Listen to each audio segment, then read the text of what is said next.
All right, you stepped into the Tesla Model S Plaid for the first time, or this is the first time using this interface because you've seen older models.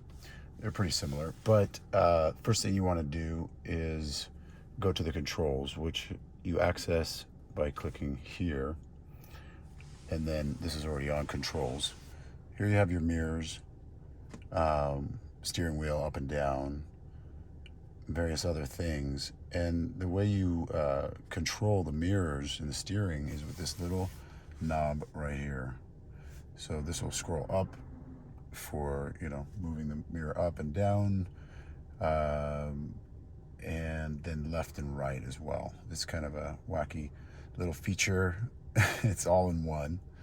Very cool. So you push the sides to go left and right. The other things you'll want to know are things like, the steering modes: comfort, standard, sport. It's going to tighten it up a lot on sport. Acceleration. If you start on chill, your 16-year-old daughter could drive it. No problems. It's really going to be slow acceleration, so you can get used to it that way. And then sport is going to give you how many horsepower? 400, something like that. And then Plaid's going to give you the ultimate rush of over 1,000 horsepower. Then you have suspension, comfort, and all these things here: auto and sport, advanced. So you can really mess around with it. Charging, it just shows you how charged you are, and you can open that port.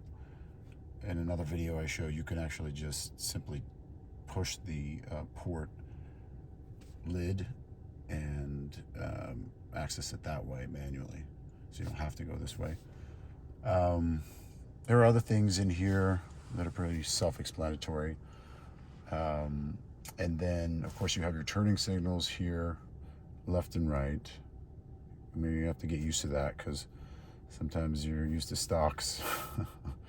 Horn. This is going to be your autopilot, or it's going to be cruise control. And I think if you double click, it'll do autopilot. This is voice command. Very nice. If you want to play a song or ask directions or things like that, you don't have to say, "Hey Siri" or "Alexa" or whatever. Another thing important is going to be your temperature control right here. When you push on it, it opens and closes that, and then you can increase the fan speed. One of the coolest things that you'll find in this interface right here is how you can control your vents, and you just simply move your finger up and down, left and right, because you don't see the vents. Very cool how they're hidden like that. And then, of course, this is your temperature up and down. And then for music, simply pull it up like this. And then if you want to, I think it's this way. Oh, yeah. So you can kind of mess around with it, so you can have a bigger screen for navigation, and then your music here. The sound system in here is fantastic. And that is pretty much it, other than the fact that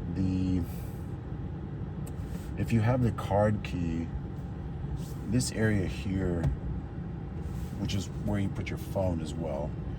And amazingly, what do you know? Amazingly, the phones do not fly all over the cabin when you floor it. They'll stay right there. So that's pretty cool, because I thought, how is that going to work when I launch this thing? Pretty straightforward storage. It's just one click, and then kind of more does that. What other features? To open the door, it's this little button here. It's got a nice little graphic, so it's not too difficult to understand. It's just that. And that's it, your horn right here. Oh, one last thing. When you, to drive it, that's kind of important. This little slide area here is, when I first saw this, is kind of intuitive, but not. It's like, okay, what does this mean? All you have to do is, when you want to go forward, you push it forward. When you want to go backwards, you push it backwards. And then when you're done driving, you want to park, you can just hold on to this park button, and it'll show that you're in park here. Other than that, I believe that's it. So your driving features right here, that's probably the most important. Thank you for watching.